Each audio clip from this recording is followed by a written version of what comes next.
Hello student, आप सभी का हमारे YouTube channel pioneer Vinod education में वेलकम है। आज मैं आप लोगों के सामने 11वीं कक्षा का भारतेंदु हरिश्चंद्र की मुकरिया का सेकंड पार्ट ले आया हूँ, जिसके कवि भारतेंदु हरिश्चंद्र जी है। मुकरिया का अर्थ होता है अपने बात से पलट जाना।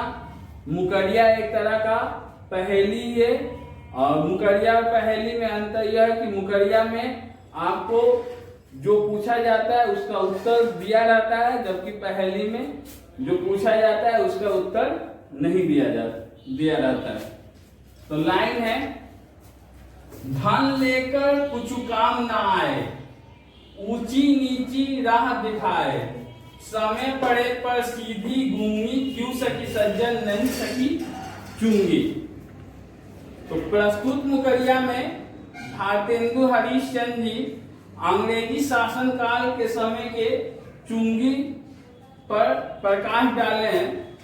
अंग्रेजी शासन काल के समय बहुत ही बेदर्दी के साथ लोगों से चुंगी लिया जाता था, चुंगी या टैक्स लिया जाता था और इतना अधिक चुंगी लिया जाता था कि लोगों की कमाई कम पड़ जाती थी और हर एक चीज पर अंग्रेजी शासन काल के समय लोगों से चुंगी लिया जाता था, चाहे वो खेती हो, कृषि हो या किसी का व्यवसाय हो। कोई भी ऐसा क्षेत्र नहीं था जिस पर वे लोग चुंगी नहीं लेते थे और चुंगी लेकर अपने देश का खजाना भरते थे। लेकिन चुंगी क्यों होती है? चुंगी का उपयोग, चुंगी या टैक्स का उपयोग जनता की भलाई के लिए होना चाहिए। लेकिन अंग्रेजी शासन काल के समय चुंगी या टैक्स का उपयोग जनता की भलाई के लिए नहीं होता था। धन लेकर कुछ काम ना आए, चुंगी रूपी धन जो है जनता के कछु माने कुछ काम नहीं आता था। चुंगी रूपी धन क्या है? जनता के कुछ काम नहीं आता था। ऊंची नीची राह दिखाए, जब लोग अंग्रेजी सरकार से मदद मांगने जाते थे, सहायता मांगने जाते थे, तो अंग्रेजी सरकार जनता को ऊंची नीची यानी इधर उधर की रास्ता दिखाकर उन्हें भगा देते थे और समय पड़े पर सीधी गूंगी। और जब भी लोग अंग्रेजी सरकार से मदद मांगते थे तो उस समय जो है अंग्रेजी सरकार जो है गूंगी बन जाती थी। एक सखी दूसरे सखी से पूछती है सखी, क्या तुम किसी सज्जन के बारे में बात कर रही हो? तो दूसरी सखी कहती है कि नहीं, मैं किसी सज्जन की नहीं बल्कि चुंगी के बारे में बात कर रही हूँ। चुंगी या टैक्स क्या होता है? लोगों के भलाई के लिए होता है, लोगों की भलाई के लिए होता है। और अंग्रेजी शासन काल के समय तो बहुत ही बेदर्दी से लोगों से चुंगी लिया जाता था। लेकिन वो धन क्या है? वो धन जो है जनता के कुछ भी काम में नहीं आता था। जब भी कोई जनता अंग्रेजी सरकार के पास सहायता के लिए जाती थी तो अंग्रेजी सरकार उनको ऊंची नीची माने इधर उधर का रास्ता दिखाकर उनको भगा देती थी, सहायता नहीं करती थी। यदि जनता कभी बहुत बड़ी मुसीबत में फंस जाती थी और सरकार से मदद मांगती थी तो अंग्रेजी सरकार उस समय गूंगी बन जाती थी।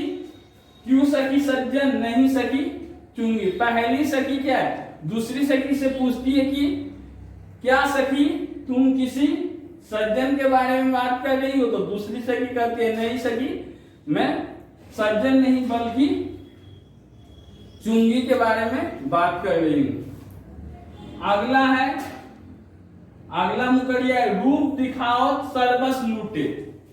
रूप दिखावत सर्वस लूटे, फंदे में जो पड़े ना छूटे। कपट कटारी जी में हुलिस, क्यों सकी सज्जन नहीं सकी पुलिस। प्रस्तुत मुकरिया में एक सखी दूसरे सखी से पूछती है कि बताओ सखी वो कौन है। प्रस्तुत मुकरिया में एक सखी दूसरे सखी से पूछती है कि बताओ सखी वो कौन है जो अपना रूप दिखाकर जनता का सब कुछ लूट लेती है। प्रस्तुत मुकरिया में एक सखी दूसरे सखी से पूछती है कि बताओ वो कौन है सखी जो अपना रूप दिखाओ सर्वस्व लूटे, जो अपना रूप दिखाकर जनता का सब कुछ लूट लेती है, जो जनता का रक्षक बताकर भक्षक बन जाती है, जनता के लिए रक्षा करने का वादा करती है लेकिन जनता को लूट लेती है। फंदे में जो पड़े ना छूटे, जो एक बार उसके फंदे में पड़ जाता है वो जीवन भर उससे छूट नहीं पाता है। कपट कटारी जी में हुलिस, उसके मन में हमेशा छल कपट रहता था, तो उसके मन में हमेशा कपट रहता है। क्यों सखी सज्जन, पहली सखी दूसरी सखी से पूछती है कि क्या सखी तुम किसी सज्जन के बारे में बात कर रही हो? तो दूसरी सखी कह रही है कि नहीं, मैं सज्जन के बारे में नहीं बल्कि पुलिस के बारे में बोल रही हूं। प्रस्तुत मुकरिया भी अंग्रेजी शासन काल के पुलिस से संबंधित है। अंग्रेजी शासन काल के समय पुलिस अपने को पुलिस बताकर जनता का सब कुछ लूट लेती थी। पुलिस से जनता बहुत ही डरती थी उस समय। रूप दिखाओ सर्वस्व लूटे, अंग्रेजी शासन काल के समय पुलिस अपने को पुलिस बताकर जनता का सब कुछ लूट लेती थी। जो एक बार उसके फंदे में पड़ जाता था वो कभी भी उससे छुटकारा नहीं पाता था। पुलिस के हृदय में हमेशा जी मन या हृदय में हमेशा छल कपट भरा रहता था और वो जनता को हमेशा लूटते रहती थी।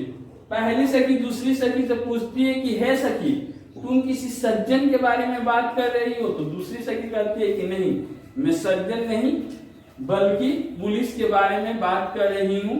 यदि वीडियो आपको अच्छा लगे तो वीडियो को लाइक करें तथा ऐसे ही वीडियो को देखने के लिए हमारे चैनल को सब्सक्राइब करें। आपको एग्जाम में दे देगा रूप दिखाओ सर्वस्व लूटे, यह किससे संबंधित है? आपका 11वीं क्लास में टोटल एमसीक्यू आने वाला है, तो दे देगा रूप दिखाओ सर्वस्व लूटे, यह किससे संबंधित है? तो पुलिस में आप लोग टिक मारिएगा। धन लेकर कुछ काम ना आए, यह किससे संबंधित है? तो आप लोग चुंगी में टिक मारिएगा। 11वीं कक्षा में आपको सितंबर में एग्जाम होने जा रहा है और आप लोग मेरे चैनल पर बने रहिए। आप लोग को 40 में 40 मार्क्स जरूर ही आएगा। इसके अलावा भी आपको 2 मुकरिया और पढ़ना है जो अंग्रेजी शिक्षा व्यवस्था पर है और अंग्रेजों पर है। टोटल आपको 11वीं कक्षा में भारतेंदु हरिश्चंद्र की 6 मुकरिया पढ़ना है। इससे पहले मैं 2 मुकरिया बता चुका हूं,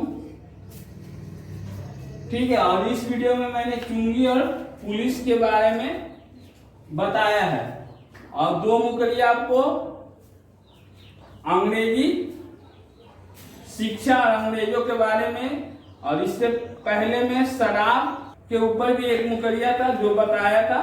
पहले वीडियो में मैं शराब और अखबार के ऊपर मुकरिया बता दिया था और इस वीडियो में मैं चुंगी और पुलिस के बारे में बता दे रहा हूं और नेक्स्ट वीडियो में मैं अंग्रेजी शिक्षा और अंग्रेजों के बारे में बताऊंगा।